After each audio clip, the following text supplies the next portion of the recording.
Now I'll demonstrate a simple use case for or a case study for signal processing. And today I'll take up Amazon Echo, which is like a smart home assistant device which is controlled by voice. You keep it in your house, and a user can give different commands to it to say dim the lights, play music, or search something online, etc. So I'm sure you must have seen some commercials of this device, or probably seen this. So it's a very small device, and again, there is a lot of signal processing happening in right in this small little package that you have here. Let's get a little deeper into this. So you might be knowing that you have to speak to this device, and you do that by calling out the word Alexa for Amazon Echo. You call out Alexa, dim the lights. That is when the device listens to you. Or another example for this is actually Google Home also, which is a similar device where you call out OK Google. So and after that you speak out your request. So the basic concept utilized here is speech processing. Okay. Now, in order to do speech processing, it starts with capturing the video with the help of an array of multiple microphones, about seven to be precise. But why seven? Like you might ask, why not just a single microphone? But having multiple microphones situated at different place on this device makes it possible to detect from where the sound might or the voice is coming from, based on the difference of time that sound takes to reach different microphones. So these kind of calculations are happening in the device.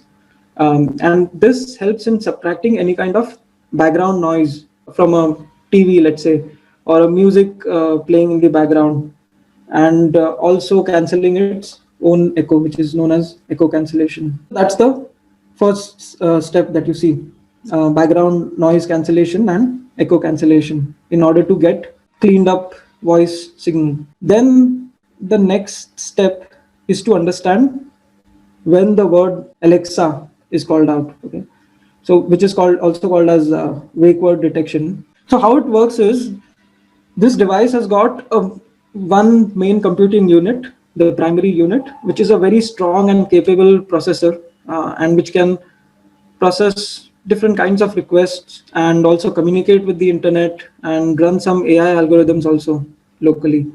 But because it is so powerful, it is also very power hungry.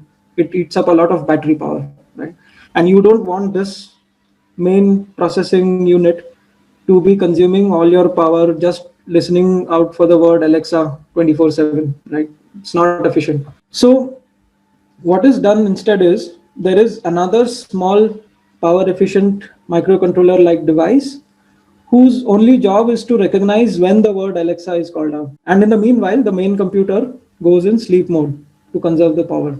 So after the wake word detection is done, the smaller microcontroller like device triggers the main computer to wake up from sleep mode and process further request, to search something on the internet, or forwarding whatever you say to the cloud server. And it can also run some kind of natural language processing algorithms based on artificial intelligence, in order to understand what you're trying to talk to about. Okay, what is your request? And it could also compress the audio for sending out on the internet to the cloud server.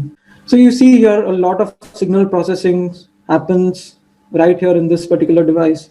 There is filtering that is happening. There is some smart algorithms that take place for signal processing. There is some kind of deep learning based or AI based natural language processing, audio compression that is happening, and it is happening in different multiple processors. So this is like a typical example of signal processing. Quite interesting, right? Now, coming to the evolution of signal processing. Signal processing has evolved a lot over the last 50, 60 years, mainly because of the rise of smaller and smaller electronics. And naturally, these advancements in computers has led to a rise of very sophisticated digital signal processing algorithms, and those are being implemented in software as well as in hardware. Okay, so coming to the current trends that are common in signal processing these days. So there has been a lot of research that is going on in ADAS systems, which is self-driving cars, or ASR radars, or IoT, which has a lot of sensors deployed, on the location. Now, these different sensors need to be utilized properly, and this is where data fusion comes in, like we saw earlier. And data fusion is a hot topic of research and application these days. So Kalman filter is one of the algorithms which is commonly used. It fuses like multiple streams of data and combines them to give best of all signals. So in real industry, you can see different versions or different sets of Kalman filters that are commonly used for signal processing.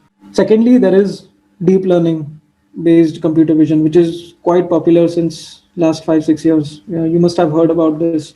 So there has been a lot of research and also industry usage in applications like object detection, object tracking, prediction of emotion of a person based on just the expressions and so on, like based on images or videos. So all that is done by training a neural network using thousands and thousands of labeled images, so that your deep learning system can learn from it and detect a new object, let's say in an unseen image. So this is a very wide field and very popular field these days of application. Next one is video compression, like we have seen before. So today you have got a lot of high resolution sensors. You have got very high megapixel cameras and very high resolution radar sensors or similar sensors. And if you have high resolution sensors, you obviously need some kind of compression on it. So video compression algorithms are quite commonly used for that. And there is a lot of research work still going on for video compression to, compression in the least lossy way possible. You don't want to lose a lot of data doing that. Another one is 5G revolution that is going on right now, that is currently happening. You've got places where 5G mobile networks is starting to be deployed. So here too, there is a lot of signal processing on the mobile device as well as base station antenna, which means the cell tower. So companies like Qualcomm, Intel, Apple, Nokia, etc., are pretty heavily invested in the R&D of signal processing for 5G networks. So these are some of the hot topics right now in the industry. Now coming to the future, there is a speculation that deep learning will be penetrating into other fields of signal processing, and these fields were conventionally done with the traditional algorithms, right? But you could see tasks like filtering and signal compression and these kind of tasks being done with AI based algorithms. So this is one of the scope of research, and where we could be a couple of decades from now probably. And another one is quantum computing too, which is under research, but I guess within 10 to 15 years we might start seeing some practical usage of that. IBM has already built something like that. This will again accelerate signal processing to a large extent, because you'll have capabilities of literally supercomputers in the size of a handheld device. So that will naturally enable running more and more sophisticated algorithms on these devices. And another one of future is nonlinear systems. So traditionally, we treat all signals as linear by doing something called as linearization approximations. So, and that is because nonlinear systems are mathematically very complex for processing. So we do some kind of approximation to ease it out. Now, going ahead, we could address the complexity of nonlinear systems, and we'll also have better and better computing capabilities available in the future. So that will enable these nonlinear systems, will then enable us to have more and more accurate control and processing in any kind of control systems. So these are some of the topics, if you might be interested, for research in the future. Let us come to one of the most important questions that many of you might have today. What skills will help you get in signal processing field, and how do you land a job? Now, as you might have noticed from the previous webinar so far, most of the signal processing work today is done by computers in software. So obviously, a lot of skills relevant to real-time processing are important for signal processing as well. Like you can see, C and C++ programming is one of such skills. So this is very important for programming any kind of microcontrollers or signal processors. Okay, so here high level languages like Java and Python are not very useful because simply they are not as fast as C or C++ when it comes to performance and accessing of hardware, making the most out of hardware. So C++ programming or embedded C is one of the very important skills that you might want to have for entering in this field. Another is data structures and algorithms. So here again, for practical implementation of any signal processing algorithm, you need to know how to implement that, right, in data using data structures and different kinds of algorithms. So again, if you're interested in software based signal processing, then data structures and algorithm is one of the important skills that you might want to add. Next is linear algebra. Most of the signal processing usage has got extensive use of linear algebra.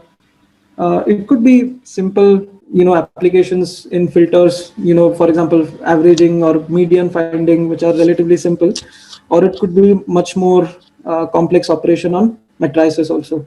But it's a good idea to have the basic concepts cleared in linear algebra. And then digital electronics. Now again, these days everything, all kinds of signal processing happens on some kind of printed circuit board or electronics. So it's a good idea to have basic knowledge of how circuits work and how a microcontroller works. Then obviously embedded systems, again, most of the signal processing happens today on some kind of embedded system. So concepts like interrupt processing, or how hardware or registers are accessed, or what is a DMA, and so on. All these are very useful concepts in entering this field if you're interested in software aspects of it. Now, another one is MATLAB that you see here. Some large companies, especially in aerospace and defense sector, as well as in automotive sectors. And now these companies implement their algorithms purely in software simulation first. Okay, it's a software environment only, and they make simulation models of their complete physical systems even before producing any hardware these days. And then there are engineers who design all these signal processing algorithms in MATLAB purely in software, and test it out, run some kind of simulations, understand what needs to be done better. And then this MATLAB generates some kind of C or C++ code directly for the target using something known as auto code generation.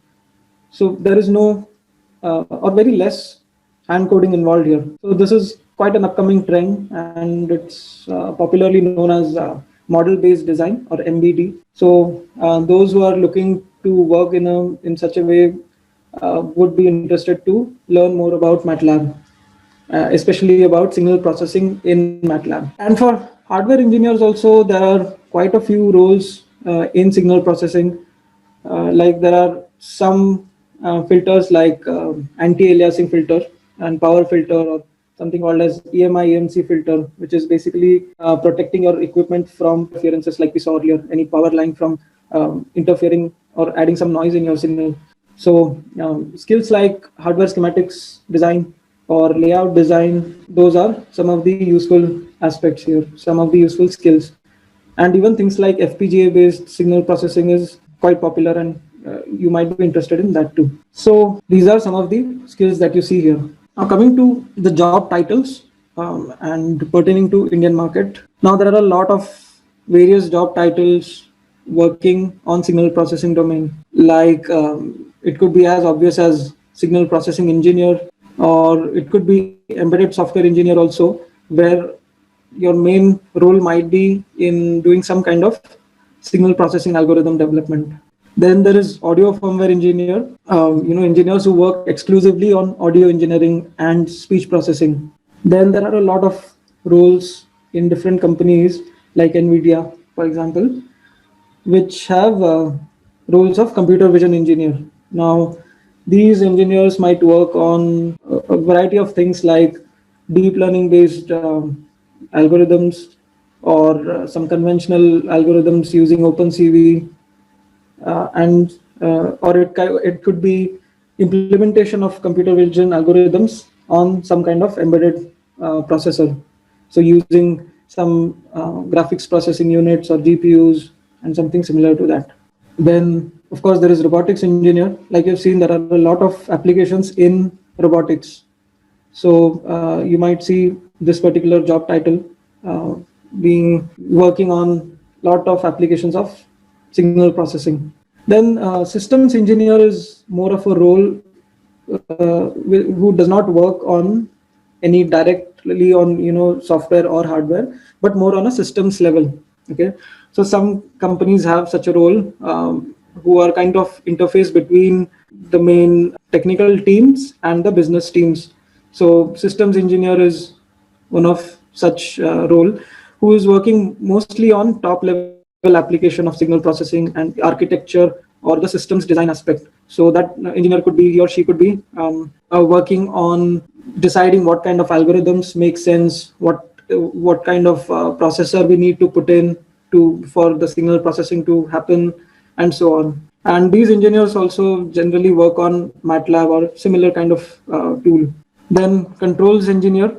So this is also one of the popular fields of implementation of signal processing. Any kind of control loop that you have, or control engineering, where you have some kind of process that you want to control, or controls engineer is one such role where you might encounter a lot of signal processing on your job. Then again, there is avionics software engineer also, again related to specifically on the avionics or aircraft related, mostly in the aerospace and defense industry. And most hardware startups and big MNCs have hardware design roles also. Here I've just mentioned the software design roles, but there are hardware design roles also. And here some knowledge of signal processing is very useful for cracking the interviews and doing your job well. So there are other niche roles in companies like Texas Instruments, ST Microelectronics, Microchip, etc., where there are teams which working on analog to digital converters for signal acquisition. So there is this ADC team that they generally have working on this, and they do analog engineering. They work on making circuits that is mostly in simulation environments, and then designing it, fabricating the ICs, and basically they make the microcontrollers or the particular ADC peripherals in the microcontrollers. So again, here these are heavily relying on knowledge of signal processing. So if you're interested in such a role, then you might want to brush up signal processing, apart from some knowledge on digital electronics and analog electronics, and going more into the design aspect of it. So these are some of the job prospects that you see here. And again, since signal processing is so widely used in industry, you can find a lot of jobs in this field. You must have seen in this webinar so far, right? We have touched almost every field of engineering when it comes to applications of signal processing. So obviously, there are a lot of jobs out there, lots of opportunities out there. So if you have knowledge of signal processing and you know how to implement these in software or hardware, then there is a huge demand in market. So the key takeaway here is that if you gain good knowledge of the basic concepts of signal processing, if you learn how to implement the basics, let's say in a microcontroller or in computing platform or in hardware design, then there are a lot of opportunities waiting in the market. And then there are also some domain specific skills, like if you enter a company which is dealing with robotics or aerospace and defense or wireless networking, then those skills can be obtained in the job itself during the initial training. So first you need to get your fundamentals right, so that you get all the common knowledge of different domains, so that does not change going into various domains. And after getting into the job, or if you're interested in some field, then you can go deeper and deeper into that particular application.